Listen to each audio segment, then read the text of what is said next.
ዛሬ ዓለም በታሪኳ አይታው የማታወቀው እጅግ አደገኛና ውስብስብ ጂኦፖለቲካዊ ቀውስ ውስጥ ትገኛለች። በተለያዩ አህጉራት የሚንቀሳቀሱ ግጭቶች፣ የወታደራዊ መመሪያዎች ለውጥና የኢኮኖሚ ጦርነቶች ተዳምረው ዓለምን ወደማይቀለበስ ጥፋት እየገፉት ይመስላል። የዚህ ሁሉ ማዕከል የሆነችው ኢራን በአሁኑ ወቅት በሁለት ግንባር ጦርነቶች ላይ ትገኛለች። በሀገር ውስጥ በከፍተኛ የኑሮ ውድነትና የገንዘብ ግሽፈት ምክንያት የተቀሰቀሰው ህዝባዊ ተቃውሞ ወደ ሁሉም የሀገሪቱ ክፍሎች እየተስፋፋ ይመስላል። የኢራን የጸጥታ ኃይሎች ምንም አይነት ምህረት የሌለበት እርምጃ እንደሚወስዱ እየገለጹ ነው። የሀገሪቱ ከፍተኛ ዳኞችና ጠቅላይ መሪው አያቶላ አሊ ካሜኔ ይህ ተቃውሞ በአሜሪካና በእስራኤል የተቀነባበረ የጠላቶች ሴራ ነው በማለት ሰላማዊ ሰልፈኞቹን የውጭ ሀገር ቅጥረኞች ሲሉ ፈርጀዋቸዋል። ይሁን እንጂ የኢራን ትልቁ ስጋት ከሀገር ውስጥ ተቃውሞ ባለፈም በውጭ በኩል የምትከተለው አዲሱና አስፈሪ ወታደራዊ መመሪያው ነው።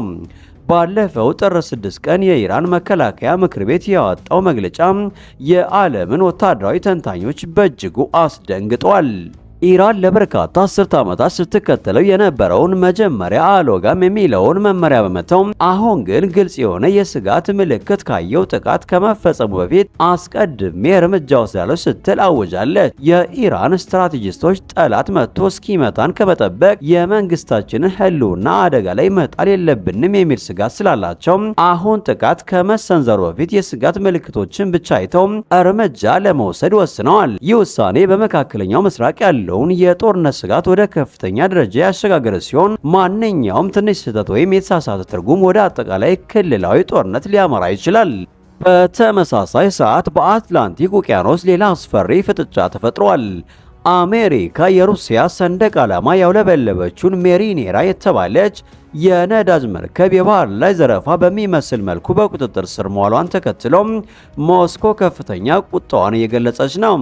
የሩሲያ ከፍተኛ ባለስልጣን ኤሌክሲስ አሜሪካ በሩሲያ መርከቦች ላይ የምታደርገውን ትንኮሳ የማታቆም ከሆነ ሩሲያ የኒኩሌር ዶክትሪኗን በመጠቀም የአሜሪካን ባህር ኃይል ልትመታ እንደምትችል በግልጽ አስጠንቀዋል። ይህ ዛቻ የመጣው የቬንዙዌላው ፕሬዝዳንት ኒኮላስ ማዱሮ በአሜሪካ መያዛቸውን ተከትሎ በሩሲያና በኢራን መሪዎች ዘንድ እኛንም ሊይዙን ይችላሉ የሚል ከፍተኛ የስነ ልቦና ስጋት በነገሰበት ወቅት ነው። ታዋቂው አሜሪካዊ ተሟጋች ኤሚሊ ኢስተን እንደምትለው ዶናልድ ትራምፕ አሜሪካን ወደ አልፋ የበላይነት እየመለሷት ሲሆን የቬንዙዌላው ፈጣን ኦፕሬሽን ለኢራንና ለሩሲያ የተሰጠ ግልጽ ማስጠንቀቂያ ነው ብላለች። ኦስቲን ካሜኒ አሁን በትክክል ሊፈራ ይገባል ስትል የትራምፕ አስተዳደር ከንግግር ባለፈ ወደ ተግባር እየገባ መሆኑን ገልጻለች። በዚህ ሁሉ ወታደራዊ ትንኮሳ ውስጥ ሌላ ትልቅ ጦርነት እየተካሄደ ያለው በዲጂታል ዓለም ነው። እንደ ቻናል አይሲስ ሪፖርት ከሆነ ሩሲያና ኢራን የምዕራባውያንን ማዕቀብ ለማለፍ ክሪፕቶ ከረንሲን እንደ ዋነኛ መሳሪያ እየተጠቀሙበት ነው። ሩሲያ በራሷ የዲጂታል ገንዘብ በዓመቱ $93 ቢሊዮን የሚጠጋ ግብይት ስታደርግ ኢራን ደግሞ ከ$2 ቢሊዮን በላይ የሚሆን የዲጂታል ገንዘብ ዝውውር በማድረግ ለፕሮክሲ ተዋጊዎቿ የጦር መሳሪያ መግዣና የገንዘብ ድጋፍ እያደረገች ነው ተብሏል። ይህ የጥቁር ገበያ የዲጂታል ዝውውርን ማዕቀቡን ዋጋ ቢስ እያደረገው ይገኛል። በአሁኑ ሰዓት ዓለም ከባድ ምርጫ ላይ ትገኛለች። በኢራን ውስጥ አመጽ፣ በሩሲያ የኒኩሌር ዛቻ፣ በአሜሪካ ወታደራዊ የበላይነትና በዲጂታል የገንዘብ ጦርነት መካከል የሰው ልጅ ሕልውና በፈተና ላይ ወድቋል። ይህ ውጥረት ወዴት ያመራል? ዓለም ከጥፋት ተርፍ ይሆን? ወደ ሶስተኛው ዓለም ጦርነት እያመራን ነው። በቀጣይ የምናያቸው ኩነቶች ለዚህ መልስ የሚሰጡ ይሆናል። አብራችሁን ቆዩም። የሩሲያው ፕሬዝዳንት ቭላድሚር ፑቲን ለመላው አውሮፓ አህጉር እጅግ አስደንጋጭና ቀጥተኛ የሆነ የኒኩሌር ጦርነት ማስጠንቀቂያ ሰጥተዋል። ፑቲን በንግግራቸው አውሮፓውያንን ክፉኛ ያሳቀቀ ጥያቄ ሰንዝረዋል። አሜሪካ ለአውሮፓ ስትል ራሷን ለኒኩሌር ጦርነት አደጋ አጋልጣ ትሰጣለች ብላችሁ ታምናላችሁ? በማለት የአውሮፓን የመከላከያ ዋስትና ጥያቄ ውስጥ ከተዋል።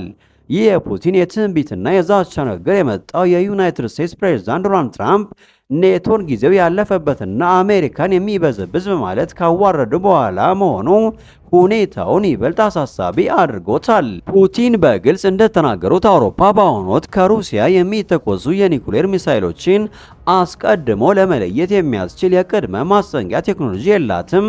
ይህ ደግሞ አህጉሪቱን ለሩሲያ የኒኩሌር የበላይነት ተጋላጭ ያደርጋታል። በሌላ በኩል የአውሮፓ መሪዎች በፓሪስ ተሰባስበው በዩክሬን ጉዳይ ላይ ያላቸውን አንድነት ለማሳየትና ከዩናይትድ ስቴትስ ከፍተኛ ልዑክ ጋር የደህንነት ዋስትና ላይ ለመምከር ጥረት እያደረጉ ይገኛሉ።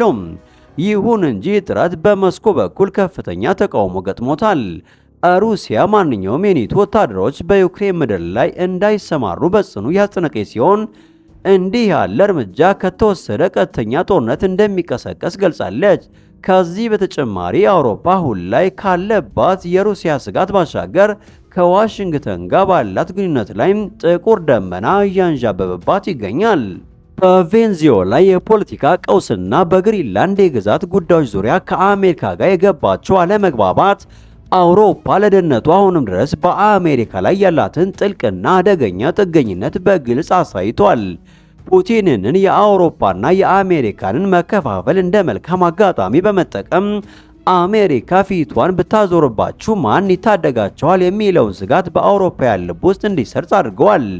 በዓለም አቀፍ ደረጃ እየናረ የመጣው ይህ አለመረጋጋት አውሮፓ ወደፊት በገዛ እግሯ ለመቆም የምትችልበት አቅም እንዳላት ጥያቄ ውስጥ የከት ሲሆን ዓለምን ወደ ከፍተኛ የጦርነት ስጋት ውስጥ ጥሏታል።